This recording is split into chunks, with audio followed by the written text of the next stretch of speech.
Namaste students, myself JVN Dr. Arun Kumar Singh, Faculty of Education and Methodology, Jyoti Vidyapeeth Women's University Jaipur. I welcome to all of you in my digital class BSc B.Ed ZBC 5th semester. We will discuss the topic physiochemical properties and biotic communities of lake and rivers.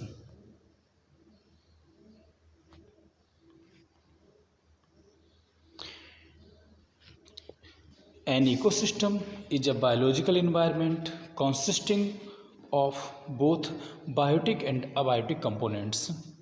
All the components, all the organisms living in a particular area may interact with the non-living physical components of the environment such as air, soil, water and sunlight. Ecosystems are classified into water-based, aquatic and land-based terrestrial ecosystem categories. Based on the quality of water involved, the aquatic ecosystems are further classified into freshwater ecosystem and marine water ecosystem. Freshwater ecosystem are the subset of Earth's aquatic ecosystems. They include lake, ponds, rivers, streams and springs and wetlands. They can be contrasted with marine ecosystem which have a larger salt contents. Freshwater habitats can be classified by different factors including temperature, light penetration and vegetations. The freshwater ecosystems are generally classified into two major groups, that is lentic and lotic ecosystem. The term lentic ecosystems is given to standing water bodies or still water bodies. And the lentic ecosystems include all standing water bodies like lakes, ponds, swamps or walks. The term lotic ecosystem is given to the following water bodies. The lotic ecosystem includes all flowing water bodies like rivers, springs, creek. The subject of the study of freshwater ecosystem is known as limnology. Almost all ecological factors like temperature, light, pH, dissolved gases, dissolved salts in water, turbidity, alkalinity, depth and areal distributions, all of the parameters play an active role in controlling the habitats of aquatic ecosystems, and hence it is necessary to study the freshwater ecosystem in detail. Okay. Firstly, river ecosystems. Water is an essential component of life. Surface water resources are the mostly preferred locations for life settlements. Most of the human civilization were organized near water courses, especially along the major rivers. A river is a large natural course of flowing water, often from precipitations. The surface water moves down along the slopes due to the action of gravity. Streams, tributaries, brooks, creeks and springs are the different types of water courses classified based on their dimension and distributions. A river water is always on the move. Every river has its own longitudinal profile and different cross sections. The longitudinal profiles indicates the nature of slope exciting at different places and levels. The cross section of a river varies from headwater zones to the mouth. These are called as river valleys, which may be ranging from sharps, canyons and gorges to wider flat stream nearer to the delta. The velocity of water flowing in a stream is not uniform along the longitudinal profiles, also within their cross sections. Okay. The river is a powerful geological agent. It has the capacity to erode, transport and deposit the sediments. These are called as river alluviums. The alluvial deposits clay and silts of a river are the material preferred for different activities. A river may be called a major, medium, and minor river based on its catchment's area, number and length of streams and tributaries, stage of development, and its discharge of water. A river may be called as a perennial river when there is continuous flow of water throughout the year. The intermittent rivers when the flow is seasonal and ephemeral rivers when the flow is occasional or rare. Okay, the following are the term used to denote the small portions of river. Pool is a segment where the water is deeper and moving slowly, and riffle is a segment where the flow is slower and more turbulent. Headwaters in a river is the point of origin of the stream. Channel is the river courses developed by constant erosions. Floodplains in the flatland exciting on either side of the stream that are subject to seasonal floodings, and the confluence of a river is called as the mouth. This is the point at which the stream discharges all its load into a sea or other static body of water. A flowing river water carries enormous amount of salts in solution and sediments in suspensions. The life along rivers vary from its head source to the mouth, from stream to stream, from country to country. The velocity of flow and force nature of substratum like alluviums or rock bottoms may determine some of the habitat of a river course.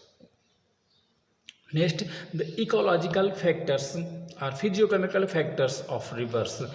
The ecology of running water is unique from that of other aquatic habitats. The following are the unique features of freshwater aquatic ecosystem. Flow is unidirectional in lotic ecosystem. There is a state of continuous physical changes. Okay, there is a high degree of spatial and temporal heterogeneity at all scales, and variability between lotic system is quite high. The biota is specialized to live with flow conditions, and the major biotic factors controlling the lotic ecosystems are slope and geomorphic conditions, including the nature of substratum. Second, physiochemical properties of water, temperature, color, alkalinity, pH, and dissolved oxygen. And next, flow velocity and quantity. Next one is type and amount of suspended and billowed sediments. Next, turbidity, thickness of water column, and the depth of light penetration. Next one, the climatological factors like atmospheric temperatures, humidity, sunshine, horse, evaporation, evapotranspirations, and wind. Depending upon the temperature of water, streams are classified into isothermal and non-isothermal streams. In all the rivers, most of the abiotic parameters vary both in space and time. Lake ecosystem. Next, a lake is a large standing water body surrounded by land. The formation of lake, their physicochemical conditions, and the organisms inhabiting within them are studied under the branch of science called limnology. In Greek, limene means lake or marsh. Lake ecosystem is also called a lacustrine environments. Lake and reservoirs are more or less closed but mostly dynamic ecosystems. Lake is an ecosystem has several budgets as heat budgets, water budgets, and biomass budgets. There are about 1350 lakes and reservoirs in the world. Lake water and life are subjected to several natural and man-made threats. Lake involves complex of interrelated mechanical, physical, chemical and biological process. Lake are always under the direct influences of rainwater, river water, sedimentation, biomass and productivity of organism.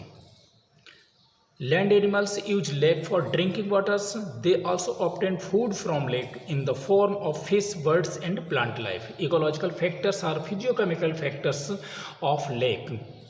The stagnant lake water has certain characteristic features with reference to the abiotic and biotic factors. Firstly, the light penetration in lake depends on the turbidity of water. Second, the water temperature varies with reference to space and time. Next point, only the water at the top is exposed to the air. This leads to decomposition at the bottoms. Hence, the dissolved oxygen is relatively low in lake waters than river waters. It may also decrease with depth. The life in lake, their adaptations and distributions depends on the gradation of oxygen contents, lights and temperatures. Considering the depth and area of lake, three distinct ecological zones can be identified in lakes. There are littoral zones, limnatic zones and profundal zones. The littoral zones is the edge area of the lake extending from the water surface down to 6 to 10 meter. This shallow water zone is inhabited by rooted plants. This zone is further divided into epilimnotic and hypolimnotic zones. Epilimnotic zones extend from the water surface up to 6 meter and the hypomneomatic zones extend from 6 to 10 meter. Limnatic zones is the open water zone extending to the depth up to the effective light penetration. This is dominated by planktons. And profundal zones include the bottom and the deep water beyond the depth of light penetration. It contains the heterotrophs. This zone exists only in lakes and is normally absent in pond. In these ecosystems, the depth of effective light penetration is called as the compensation levels. This is the depth of which photosynthesis just balances expressions. The characteristic life of lakes varies with reference to the depth zones. The life in lakes and their abundance, distributions and diversity are influenced by the stratifications and movement of oxygen and nutrients. Okay, thank you students.